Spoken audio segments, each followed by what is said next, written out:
आज के एपिसोड पे डिस्कशन करने से पहले I would like to request you to subscribe our YouTube channel and follow us on Facebook and Twitter as well.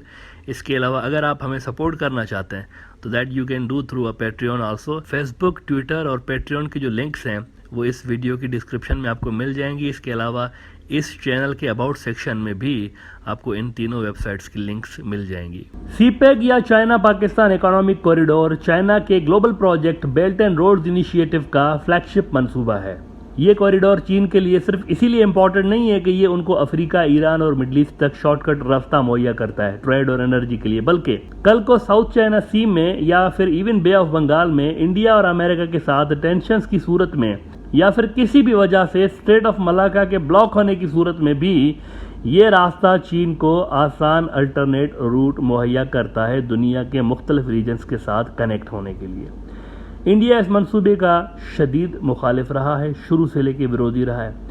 Indians कहते हैं कि जी सीपैक जो है ये पाकिस्तान वाले कश्मीर से चाइना ने बनाया हुआ है और वो तो हमारा इलाका है, तो हमारे इलाके पे बिना हमसे पूछे उन्होंने कैसे ये इन्वेस्टमेंट कर दिया। भोंडा सा उनका एक एक्सक्यूज़ है। ये तो हो गया ना सारा बैकग्राउंड इसका। अब ज़रा आप Indian news outlet the print में रिपोर्ट होने वाली कल की ये स्टोरी देखें। कल क्या हुआ है ये लिख रहे हैं कि India firmly objects to expansion of illegal CPEC project to third country, says ministry of external affairs. CPEC अब असल में फैल रहा है और इसको एक्सपांड कर रहे हैं चाइनीज़ और पाकिस्तानीज़ एक तीसरे मुल्क में। अब ये कौन सा तीसरा मुल्क है इस पर मैं बात करता हूँ। बहुत ही इंपॉर्टेंट मुल्क है स्ट्रेटेजिकली, लेकिन पहले ये जान लें कि ये जो टर्म यूज़ किया है ना इंडिया ने कि CPEC is a illegal project, तो सवाल यह है, इलीगल यानी ये गैर कानूनी है, तो सवाल यह है कि किस कानून के तहत ये गैर कानूनी है। गैर कानूनी तब होता है ना ये कानून है तो इसको अगर आप वायोलेट करेंगे तो वो फिर गैर कानूनी हो जाएगा। तो सवाल ये है कि इंडिया किस कानून की बात कर रहा है। क्या इंडिया अपने मेड इन इंडिया कवानीन की बात कर रहा है कि हमारे कवानीन के तहत ये इलीगल है क्योंकि कश्मीर हमारा इलाका है? अगर ऐसा है तो फिर तो सिक्किम, अरुणाचल प्रदेश और लद्दाख का हर रोड, हर नाला, हर गटर, हर वो बिल्डिंग इलीगल है जो कि इंडिया ने बनाई हुई है, क्योंकि चीन के कानून में तो ये लिखा है कि ये इंडिया के इलाके नहीं हमारे इलाके हैं। इसी तरह से इंडियन ऑक्यूपाइड कश्मीर का हर सरकारी स्ट्रक्चर पाकिस्तान के हिसाब से इलीगल है, पाकिस्तान कहता है ये तो हमारा इलाका है। तो मेरे ख्याल से ये एक फजूल किस्म की टर्म इंडिया ने डाली है यहाँ पे कि इलीगल सीपेक प्रोजेक्ट्स, ये ऐसे ही है फजूल। बहरहाल तो वो जो तीसरे मुल्क की बात कर रहे थे कि तीसरे मुल्क की सीपेक में शमूलियत पे इंडिया को एतराज़ है, वो कौन सा मुल्क है? That is Afghanistan. Afghanistan CPEC में आ रहा है। गुज़िश्ता साल सितंबर की ज़रा आप राइटर्स की ये खबर देख लें कि Pakistan discussing expansion of CPEC to Afghanistan ambassador. बातचीत चल रही थी, गुज़िश्ता साल से लेके बातचीत चल रही थी, जब से इवन टेक ओवर हो गया ना अफगान तालिबान का, उसी टाइम से ये बातचीत चल रही थी अफगानिस्तान और पाकिस्तान के इस हवाले से। अच्छा, पाकिस्तान की कोशिश है कि उसके और अफगानिस्तान की जो स्ट्रेटजिक इंटरेस्ट हैं उसमें कन्वर्जेंस हो। ऐसा ना हो कि उनका जो इंटरेस्ट है कुछ और हो, हमारा कुछ और हो, तो फिर जो है इससे एक ख़तरा पैदा हो सकता है कि आगे चल के कोई दूसरा अशरफ गनी या हामिद करज़ई पैदा हो सकता है इंडियन ट्यून पे डांस करने के लिए। इसीलिए पाकिस्तान बड़ा केयरफुल होता है कि अफ़गानिस्तान में कुछ भी ऐसा ना हो जिससे उनके और हमारे कोर जो इंटरेस्ट है ना, स्ट्रेटजिक इंटरेस्ट, वो आपस में कंट्राडिक्ट कर रहे हों। अब आप पाकिस्तानी अखबार द नेशन, बड़ा न्यूज़ आउटलेट है वहाँ का, उसकी ये रिपोर्ट देख लें कि Pakistan China likely to discuss extension of CPEC to Afghanistan in joint coordination committee. तो कई अरब डॉलर्स की इन्वेस्टमेंट दरअसल चीन जो है वो करने जा रहा है अफगानिस्तान के अंदर। अच्छा, टेक्निकली वैसे इसका मतलब ये है कि चाइनीज़ BRI के तमाम मुल्क, जो भी मुल्क BRI के, बांग्लादेश भी उसमें है, म्यांमार भी उसमें, तमाम मुल्क पाकिस्तानी कश्मीर पे इंडियन नैरेटिव को सपोर्ट करने से पहले 100 बार सोचेंगे। इसकी वजह यह है कि चाइना का BRI वहाँ से गुजर रहा है। इसके अलावा अफगानिस्तान से रिलेटेड एक और बहुत बड़ी डेवलपमेंट ये हुई है कि उज़्बेकिस्तान, जो कि सेंट्रल एशिया का बड़ा मुल्क है, उज़्बेकिस्तान में एक बड़ी कॉन्फ्रेंस हुई है अफगानिस्तान के हवाले से, जिसके अंदर 30 मुल्क शरीक हुए, 30 मुल्क बैठ के, और उन्होंने अफगानिस्तान को डिस्कस किया। खुद अफगानिस्तान भी उसमें शामिल था।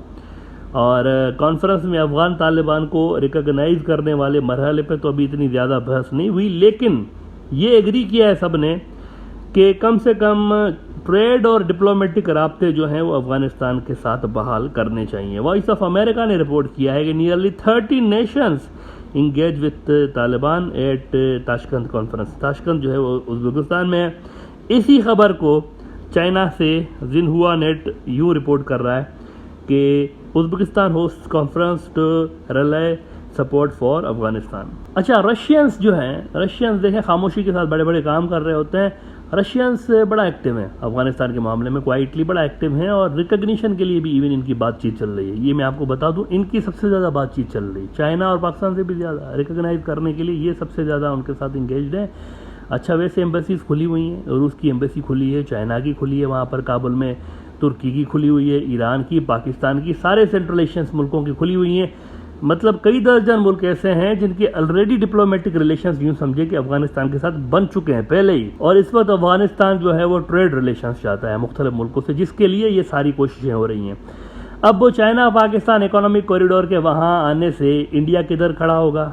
बैकडोर डिप्लोमेसी तो इंडिया की जारी थी ना अफगान तालिबान के साथ, वो तो वहाँ पर उनकी एड भी जा रही थी, गंदम भी भेज रहे थे, वीट, वहाँ पर सब कुछ हो रहा था, दवाइयाँ भी भेज रहे थे, बैकडोर डिप्लोमेसी जारी थी दोनों की। अब कहाँ खड़ा होगा ये रिपोर्ट्स आने के बाद? क्या इंडिया दोबारा सॉरी करके पीछे दौड़ जाएगा या फिर एज यूजुअल कंटिन्यू रखेगा? मेरे ख्याल से बेहतर ये है इंडिया के लिए कि वो कंटिन्यू करें। अफगान तालिबान एक हकीकत है, अफगानिस्तान एक हकीकत है। इंडिया अफोर्ड नहीं कर सकता उनके साथ ख़राब रिलेशन। तो मेरे ख्याल से इंडिया को ये जो बैकडोर डिप्लोमेसी है ये जारी रखनी चाहिए, बल्कि इनको रिकग्नाइज करना चाहिए और वहाँ पर जाके एम्बेसी खोलें।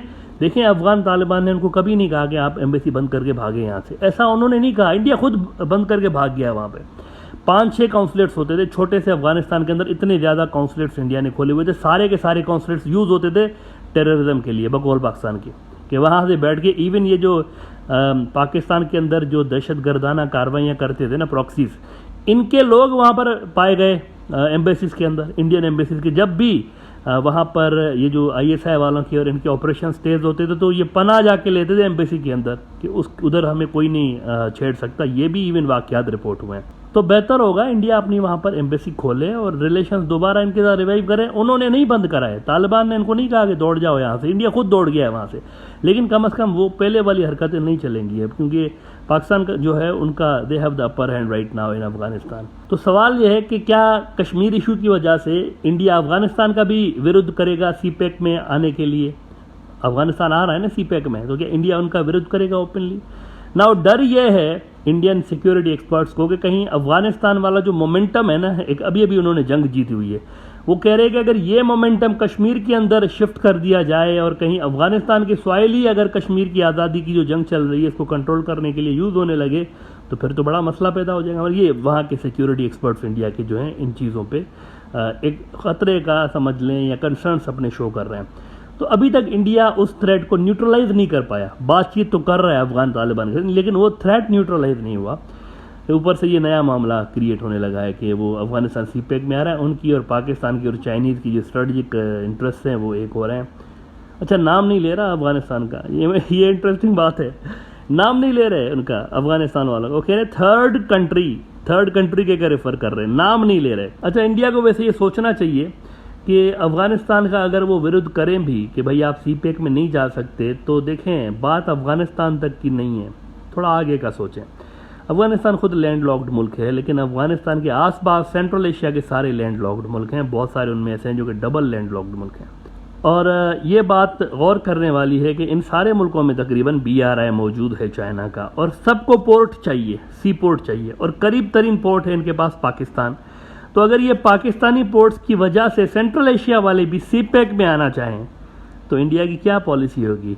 कंडेम करेंगे उनके साथ, अपने जो डिप्लोमेटिक रिलेशन से डाउनग्रेड करेंगे? ये तो फिर अपने आप को नुकसान देने वाली बात है। तो मेरे ख्याल से CPEC में जो दूसरे मुल्क शामिल हो रहे हैं इनका विरोध करना इंडिया की अपने जो है ना उनके ख़िलाफ़ होगा। ये पाकिस्तान को सूट करेगा। इंडिया अगर इनको इस तरीके से उनका विरोध करता जाएगा, ये चीज़ पाकिस्तान को ज़्यादा सूट करेगी। पाकिस्तान चाहेगा कि इंडिया इनका विरोध करे ताकि ये इंडिया ज़रा आइसोलेट हो इन मुल्कों से। मेरे ख्याल से गलत पॉलिसी इंडिया खेल रहा है। बड़े दिल के साथ इन मुल्कों को एक्सेप्ट करना चाहिए। ख़ुद इंडिया को भी अफ़गानिस्तान के अंदर जाना चाहिए, वहाँ पर अपना उनकी जो एम्बेसीज़ हैं वो खोलनी चाहिए दोबारा। और वो जो पहले वाली हरकतें थी वो नहीं चल सकती। पहले जिस तरह से हथियार दे रहे हैं पाकिस्तान के अंदर, वो अब देखें जब से अफ़गानिस्तान के वाक़यात, अफ़गानिस्तान के अंदर तालिबान आए हैं, पाकिस्तान के अंदर अमन हो गया है। अब ये ज़रा इंपॉर्टेंट बात नोट करें, पाकिस्तान के अंदर इंडिया के वहाँ से दौड़ते ही, वहाँ से जब से इंडिया भागा है, पाकिस्तान के अंदर ना बम ब्लास्ट हो रहे हैं, ना टारगेट किलिंग ज़्यादा हो रही है, ना कोई, अमन हो गया वहाँ पे भी काफ़ी हद तक। तो ये बड़ी सोचने की बात है। एक जेन्युइन रिलेशन इंडिया जो है वो स्ट्रेटेजिक रिलेशन रख सकता है अफ़गानिस्तान के साथ ट्रेड और इकोनॉमी के मामले में, और अपना इन्फ्लुएंस इन्हीं दो मुद्दों को बेस बना के इंडिया वहाँ पर कायम कर सकता है। इसी की कोशिश करनी चाहिए। लड़ाई झगड़े में कुछ नहीं रखा। इंडिया पहले भी लड़ाई करके देख लिया, इंडिया ने 20 साल कुछ भी नहीं हुआ, इंडिया हार गया है। वो उसका ग्राउंड नहीं है। इंडिया अपने बेस से दूर वहाँ पर खेल रहा है, और पाकिस्तान का वो बेस है। पाकिस्तान का बॉर्डर लगता है इतना बड़ा, पाकिस्तान की स्ट्रॉन्ग प्रेजेंस है अफगानिस्तान के अंदर, वो पाकिस्तान का ग्राउंड है यूँ समझें। वहाँ पे इंडिया लड़ाई झगड़े की बात में पाकिस्तान के साथ इतना कम्पीट नहीं कर पाएगा। हाँ, इकोनॉमी और ट्रेड इंडिया की स्ट्रॉन्ग एक पॉइंट है, उसमें कम्पीट करने की कोशिश इंडिया ज़रूर कर सकता है।